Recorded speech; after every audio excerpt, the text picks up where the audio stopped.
Amen. It's a great joy to be here. I have been here for a few days and I'm really enjoying myself. Just fellowshipping with the brethren, seeing different places. And my host, Brother Kiarie, and his wife, very good hosts. Thank you very much. Thank you, Bishop, and the leadership of the church. We have lots of things, stories that I'll be sharing with people back at home, but some of the things that I've observed here are very interesting because people here, especially the non-Kenyans, they value some animals, and I thought this is really interesting because in our place, for instance, most people don't have dogs in the house, so they have. Dogs are for outside. But here I've seen they sleep in the same bed. Yeah, they are watchmen back at home. So I found that very interesting. She's shocked, you know. So, and many other things that I have observed during my time here. I've had the privilege of experiencing different places, because I began my journey from Canada, stayed in Canada for a few days there, and interacted with the brethren there, and then drove down to the U.S. and various places. And I'll be going to various other places after Seattle. So, great. We want to briefly share from God's Word, and we are going to share on the subject, walking in purpose. Walking in purpose. Now, this week we have been talking about restoring the years that have been wasted or the locusts have eaten. And part of how to restore your place in God's kingdom is to be sure you are walking in your purpose, the purpose for which you were built. What is purpose? Purpose is the reason for which something is done or created. It is what you are designed for. It is your destiny. Purpose has to do with you pursuing what you do, even if you're not being paid for it. Now that's a very interesting way, a good way to differentiate between your purpose and your job. Purpose could double up as your job, but sometimes, in actual fact, many times, it does not double up as your job. For example, I have been called as a teacher of God's Word. And my teaching of God's Word has a specific emphasis to it. So, if I'm paid for it, thanks be to God. But even if I'm not paid for it, I continue to do it. Thank God now, back at home, I'm a pastor and employed by a church, so I'm paid for it. But in a situation where, let's say I have another career, there's something else that I do, I would still teach God's Word. Because that's my purpose. I don't know whether that makes sense. All right? But because of the pressures of life, you find somebody getting into, let's say, teaching. Or an accountant. You work for the bank. Now, when you think about, am I going to go to that bank again? You get stressed. But because of the pressure of needing to pay bills, you have to go. You go for 1 year, 2 years, 10 years, 15 years, 20, 30, 40 years. And you can't leave, even though you know your purpose is in something else. Maybe your purpose is in taking care of the destitute children. But because you need funds to take care of your family, you stick to it. The story that we are going to look at will go deeper into that. And we'll do that using the story of Moses. Yeah. The story of Moses is an interesting one because Moses' life was divided into 3. And he had a very neat life. I wish this one was. So the first 40 years is a different face. Then between 41 to 80, a different face. And then from 81 to 120, a different face. And he dies at 120.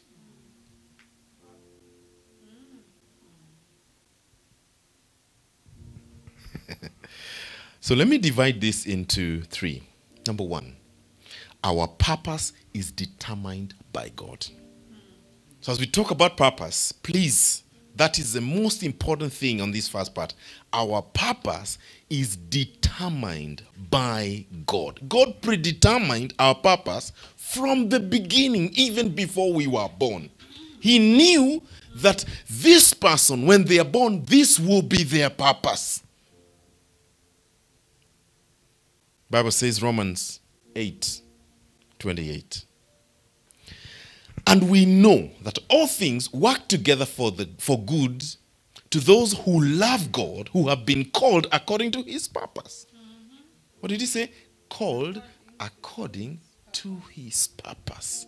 Then 29 says, for those God foreknew, he also predestined to be conformed to the likeness of his Son, that he might be the firstborn among many brothers. And those he predestined, he also called. And those he called, he also justified. And those he justified, he also glorified. Now, we can go into details about, that progression, but we're not going to do that. The focus point is that he called us according to his purpose. Everybody. Now, if you were doubting this one, let me tell you. Everybody seated here, listening to me online, God has given us a purpose. The fact that you don't know it does not mean it does not exist. It actually exists. And so I pray that each of us will be keen to ask God, what is my purpose? Now, when you read Ephesians chapter 1 and verse 4, listen to this one. For he chose us in him before the creation of the world to be holy and blameless in his sight. In love, he predestined us to be adopted as his sons through Jesus Christ, in accordance with his will, or with his pleasure and will. Another version will say, according to the purpose of his will. So his calling us is for a particular reason. For example, when you are calling somebody to come and work for you in your organization, it's not open. You say, I need an accountant, or I need a caterer. So when they arrive in the organization, you who called them, who employed them, you know the purpose for which they are in the organization. To take care of catering needs of the employees or the members of the organization. That is their purpose. So if you find them doing something else, which might be good, maybe they are, they are standing at the door and welcoming everybody as they come in. Somebody else would have that job. Then you'll be asking them, is everything okay? Who is manning the kitchen? Because they are not walking in their purpose. Even though what they are doing is very nice. Now, that's how God deals with us. There are many of us who are doing very many good things, but misplaced in terms of purpose. Misplaced in terms of purpose. Jeremiah, God tells him, in Jeremiah 1, verse 5, God tells him, before I formed you in the womb, I knew you, or I chose you. Before you were born, I set you apart. I appointed you as a prophet to the nations. So Jeremiah's purpose is already determined as a prophet to the nations. Now let me tell you, the theologians in the house, you know that Jeremiah's career as a prophet was a very frustrating career. In fact, he's called the weeping prophet. It was not a joy. But because that is what God designed him for, he needed to stay there. Imagine if he went and said, I'm going to be the prime minister. He would be frustrated. Moses, when you look at the life of Moses, and we are going to read Exodus 2, just to reinforce the point that our destiny or our purpose is determined by God before birth. So Moses, Exodus 2:1 says, now, a man of the house of Levi married a Levite woman. So we begin from there. The man is from Levi. The mother of Moses is from Levi tribe. Now, Levi tribe were the priests in Israel. So is it a mistake that he's born in the priestly house? No. It is by design. When even before their parents got married, God had already known that Moses would be born in a priestly home. Verse 2. And she became pregnant and gave birth to a son. When she saw that he was a fine child, fine, she hid him for 3 months. Now, this word fine ties later on with being raised in the palace. You know, in the palace, the kind of children that would be raised were fine children. And Moses, right from birth, becomes or joins that category. Verse 3. But when she could hide him no longer, she got a papyrus basket for him and coated it with tar and pitch. Then she placed the child in it, put it among the reeds along the bank of River Nile. Is it coincidence? No. The baby is there. Verse 4, his sister stood at a distance to see what would happen to him.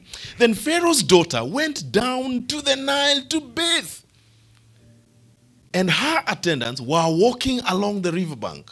She saw the basket among the reeds and sent her slave girl to get it. Was it a coincidence that Pharaoh's daughter was going to bathe in River Nile at the time when Moses was placed there? At the very location that Moses was placed there? Was it a coincidence? No, it wasn't. And something else happened in verse 6. After she saw the basket and sent the person to get it, verse 6, she opened it and saw the baby. She was crying and she felt sorry for him. This is one of the Hebrew babies, she said. Then his sister asked Pharaoh's daughter, shall I go and get one of the Hebrew women to nurse the baby for you? Yes, go, go, go, she answered. And the girl went and got the baby's mother. Pharaoh's daughter said to her, take this baby and nurse him for me, and I will pay you. So the woman took the baby and nursed him. You know, God, if God is a creator of movies, he's excellent. Because this is a perfect creation of a story. You're going to bathe, and then you send somebody to get the baby, and then the sister of Moses was there and comes and asks you, can I get, so you see this is a Hebrew baby, they say, can I get you somebody to take care of the baby? Go and get somebody. And then you go and you get the mother of the baby. And after the mother comes, she is given instruction to take care of the baby. She didn't need, this is her baby. She doesn't need instruction. She will take care of him anyway. In fact, she will take care of him 200%. Now, on top of that, did you see what I saw? I will pay you. You guys. I will pay, for what? For taking care of your son. Hallelujah. My goodness, when you read this story, your mind gets blown away. Verse 10, when the child grew up, she took him to Pharaoh's daughter, and he became her son. She named him Moses, saying, I drew him out of the water. You know, Pharaoh's daughter is thinking, now I have a son. She didn't know she is the vessel that God is using to raise a deliverer for Israel. She takes in that baby. And Moses grows in the palace. For how many years? 40 years. And then when he had grown, it was now time to leave.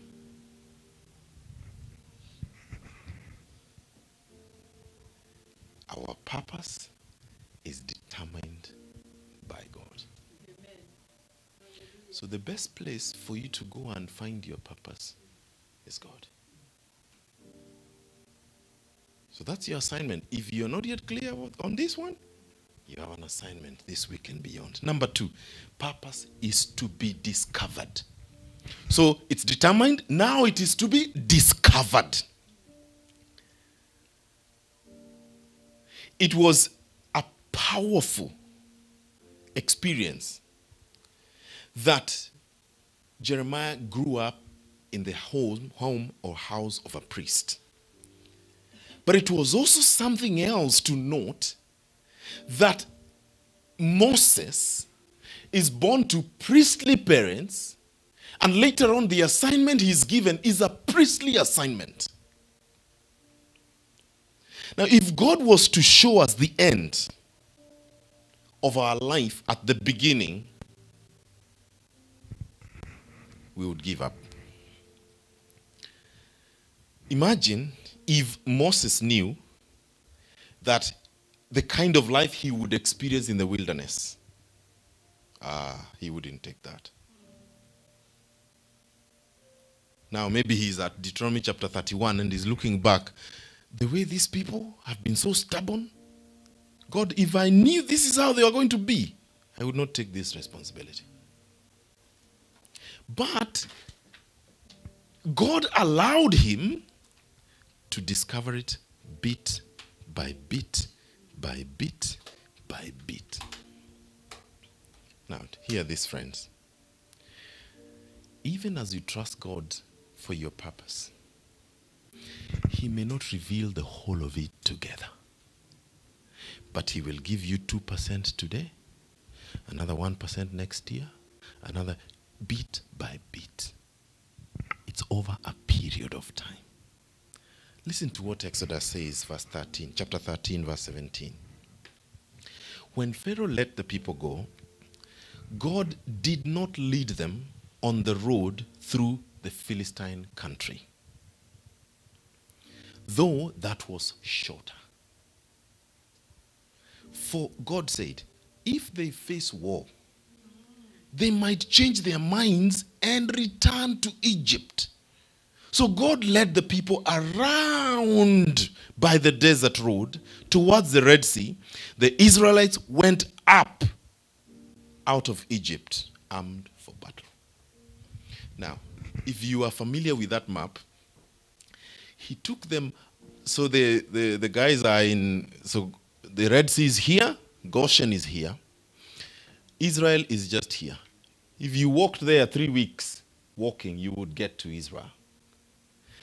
But he takes them down Red Sea to Edom, and they climb and they go out to Jordan, and then they are entering.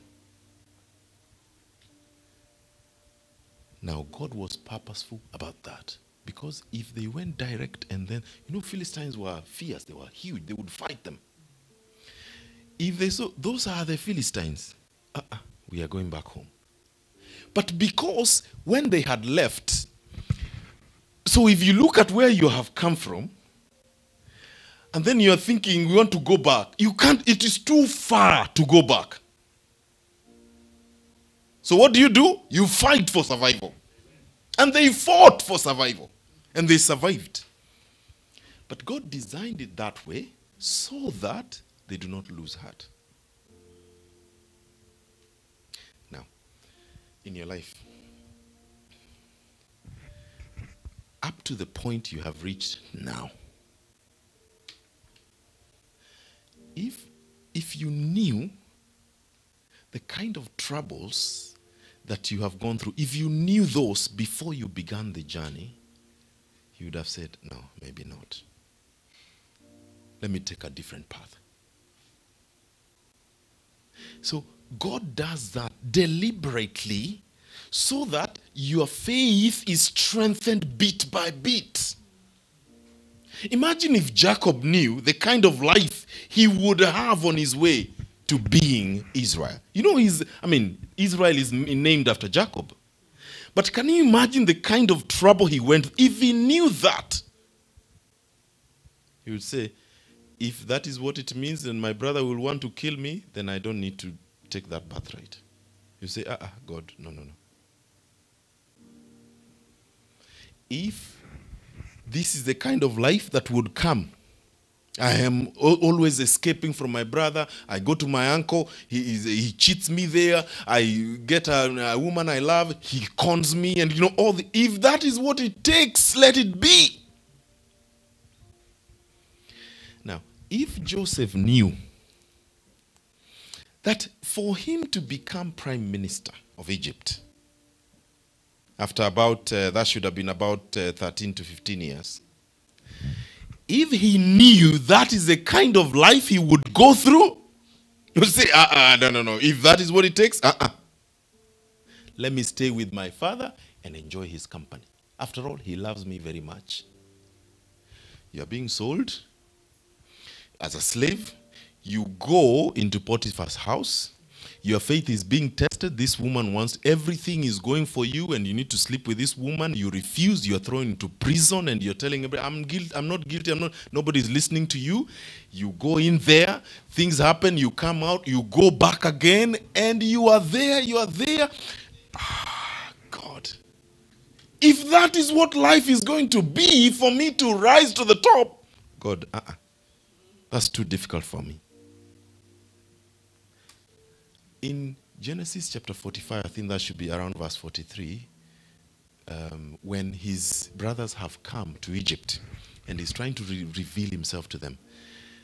So he tells his attendants, please get out. I need to talk to these guys. And he starts crying. And then the first words he tells them, I am your brother Joseph. And then immediately he says, God sent me here to be a deliverer for you. Now, when the brothers discovered this is the guy, they started trembling. But Joseph is telling them, relax. Do you know what most of us would do? They say, now I got you. You sold me. I'm the prime minister here. I'm going to show you. But Joseph is not doing any of that. What is he saying? He's saying, God brought me here for a purpose. Now, for you to say those words, it means you are not spending all your years lamenting and cursing your brothers, but you are spending time in the presence of God, discovering purpose. Because he's observing. The way things went in Potiphar's, the way things went with the cupbearer, the way that dream came just at the right time and I was available to interpret it. This is not about being sold as a slave. God is up to something. I don't know how you have found yourself in Seattle today. So, is it that is a coincidence that you are here? No. There is a purpose. Now that purpose, fellow human beings will find it very difficult to help you with it. The only person who will tell you what that is God. So spend time with him. Unfortunately, most of us are spending time doing other things, and we have thrown God out of the window. So in another 30 years, you look back and you're asking yourself, what have I been doing in Seattle? You see, wasted years. That's how wasted years come about. You are busy doing the wrong thing and not pursuing purpose. Joseph's life was not about being prime minister. In fact, he says in 45, he says, he sent me here ahead of you as a deliverer. So purpose is to be discovered. The last one, you are built for your purpose. You have the ability, the skills, the resources inside of you to fulfill the purpose for which God has created you. He has fashioned you for that. Listen to Ephesians 2:10. He says, for we are God's workmanship, created in Christ Jesus, to do good works, which God prepared in advance for us to do. He prepared the work, he prepared the ability, he built us for it. This is what we call potential. The potential inside of you is to propel you towards the purpose for which God has created you.